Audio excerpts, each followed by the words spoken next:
ভাবুন, মরুভূমির উত্তপ্ত বালু, চারদিকে টান টান উত্তেজনা, ৩১৩ জন মুসলিম আর বিপরীতে প্রায় ১,০০০ সশস্ত্র সৈন্য। এটাই ছিল বদরের ময়দান। তারিখ ১৭ রমজান ২ হিজরি। স্থান মক্কা ও মদিনার মাঝামাঝি বদর নামের প্রান্তর। মুসলিমদের হাতে ছিল না পর্যাপ্ত অস্ত্র, না ছিল শক্তিশালী বাহন, কিন্তু ছিল এক অটুট ঈমান আর আল্লাহ উপর পূর্ণ ভরসা।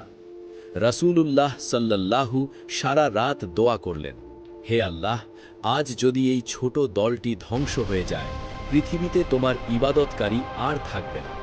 তারপর যা ঘটল, ইতিহাস তাকে বলে বদরের বিজয়। সংখ্যায় কম কিন্তু বিশ্বাসে অদম্য। আল্লাহ সাহায্য করলেন আর সত্যের পতাকা উঁচু হল। বদরের যুদ্ধ আমাদের শেখায়, সংখ্যা নয়, শক্তি নয়, জয় আসে ঈমান, ধৈর্য আর আল্লাহ উপর ভরসা থেকে। এই ইতিহাস যদি আপনাকে স্পর্শ করে, শেয়ার করুন, যেন বদরের শিক্ষা ছড়িয়ে পড়ে আরও হৃদয়ে।